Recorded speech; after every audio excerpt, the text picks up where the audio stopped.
Make a list of all the things you can do. Get right on those. Discipline yourself for those, both for the results and for the muscle and for the practice, so that when life hands you some big challenges, you'll be ready. But see, if you don't handle the small ones, you can't take care of the big ones. Here's the steps. Number one, find out how things work. The first key to doing better is find out. To change your life, really, you need ideas.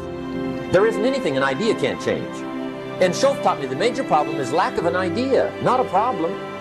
At first, I didn't have any money. I said to Mr. Schoaf, I don't have any money. He said, that's not a problem. Now, see, up until then, I always thought it was. I was confused. He said, no, the problem is lack of an idea on how to create money and wealth. It isn't lack of money, it's lack of ideas. So if you get the ideas, see, you can change anything. Now, to get ideas, you need a constant study of finding out.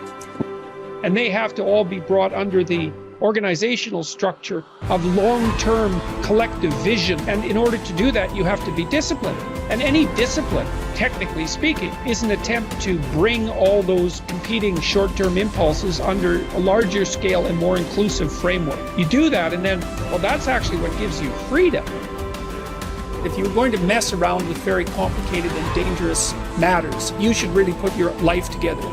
We also know that the higher your conscientiousness, the lower your neuroticism. Conscientiousness does seem to keep neuroticism in check, and so I would say, and have said this to many people, clean your room, organize your life, get a routine, establish disciplined habits. The next subject is setting goals. Let me show you what turned my life every way but loose. Setting goals. Here's what can easily happen if you don't set goals. It's easy to let life deteriorate into making a living instead of designing a life. And we all have a choice. Make a living or design a life. It's easy to get trapped by economic necessity. But the best advice I can give you on how to break out of that trap is to learn how to set goals. Mr. Schoaf put it to me this way. He said, Jim, if you had enough reasons, you could do the most incredible things. If you have enough reasons. Write down your why. What are you doing this for in life? Your why should be something so big that it changes the whole outlook on how things are with you and your purpose. Think about your passion. Think about your opportunities. And that's how you find your purpose. When that why heats up with your passion, your opportunity, your purpose, then you'll find out.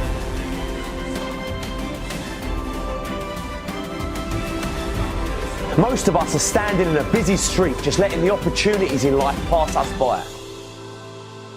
We're waiting for the perfect situation, the perfect circumstances, the perfect opportunity, the perfect time. There's never going to be a perfect time or the perfect moment. There's never a perfect moment to do something great with your life. Take a look at the clock. That thing ain't stopping for nothing, baby. It's going to keep ticking, keep moving, keep passing you by all the time you're waiting for it to read perfect o'clock. You have to take action now. Whatever that goal is, whatever that dream is that you're holding in your mind, now is the time. Forget all your excuses. Forget all your problems. Not tomorrow, not next week, but right here, right now. Why keep looking around at people that are where you want to be, living the type of life you want to live? Look at that place where they are and say to yourself, now is my time. Now is my moment. Now is your moment. Today is that day. I want you to be terrified of sitting on the sidelines and doing nothing. Waking up in 6 days or 6 weeks or 6 years or 60 years and being no closer to your goal. You've made no progress. That is the nightmare. Do the extra repetition, run the extra mile, go the extra round, make the right choices. Give the full measure. Fight back. Go down swinging. Give every day everything you've got. Embed that long-term goal in your mind. Burn it into your soul. I got here not because I'm the strongest, not because I'm the fastest, not because I'm the best. I never stopped fighting. It got harder and it got harder, and it seemed the further I climbed, the harder it got. But I didn't stop, I didn't quit. I just kept fighting and fighting and fighting. Think about it, write about it, talk about it, hang it up on your wall, but most important, do something about it every day. Every day, do something that moves you toward that goal, that keeps that goal alive and in sight and in focus. Do what you say, mean what you say, follow through for something for one time in your life. One time.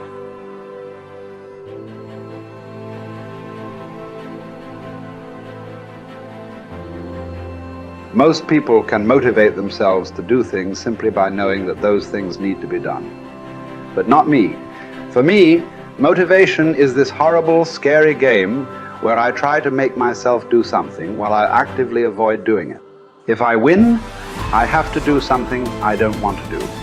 And if I lose, I'm one step closer to ruining my entire life. And I never know whether I'm going to win or lose until the last second. Temperance is not deprivation, but command of oneself physically, mentally, spiritually. Demanding the best of oneself, even when no one is looking, even when allowed less. It takes courage to live this way. Not just because it's hard, but because it sets you apart. The warrior has awareness.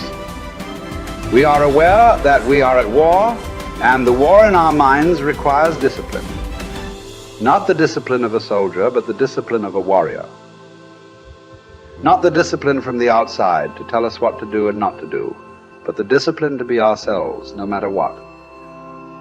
A weak mind must be constantly entertained and stimulated.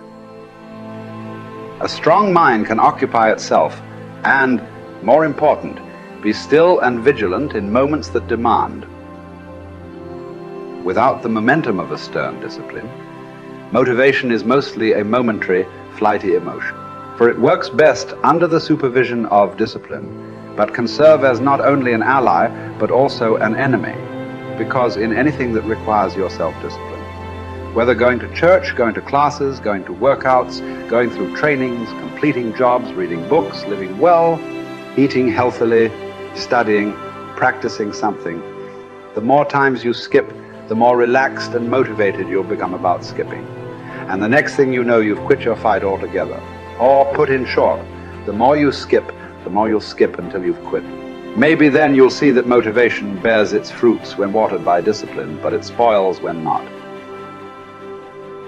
We don't need accomplishments to feel good or to be good enough. What do we need? The truth. Not much. Some food and water. Work that we can challenge ourselves with. A calm mind in the midst of adversity. Sleep. A solid routine, a cause we are committed to. Something we're getting better at. Everything else is extra. Or worse, as history has shown countless times, the source of our painful downfall. If the first step is just showing up, committing to doing something each day, then the next step is finding something to focus on getting better at each day. And in this, where cumulative improvement meets compounding returns, we can harness one of the most powerful forces on earth. Think about it. Most people don't even show up. Of the people who do, most don't really push themselves. So to show up and be disciplined about daily improvement, you are the rarest of the rare. Life is filled with all sorts of difficulties and challenges. Work will not always go well. But working out is in our control. It is a contained space in which the only potential obstacle is our determination and commitment. Swim. Lift weights. Train in jiu-jitsu. Take long walks. You can choose the means, but the method is a must. You must be active. Get your daily win. Treat the body rigorously, as Seneca tells us, so that it may not be disobedient to the mind. Because as you're building muscle, you're also building willpower. More important, you're building this willpower and strength while most people are not. The body, you must understand, is a metaphor. It's a training ground, a proving ground for the mind and the soul. What are you willing to put up with? What can you do without? What will you put yourself through? What can you produce with it? Only you know what it will look like to train in your art like a samurai, an Olympic athlete, a master in pursuit of excellence. Only you will know what you need to practice from morning until night, what to repeat 10,000 times. It won't be easy, but in that burden is also freedom and confidence.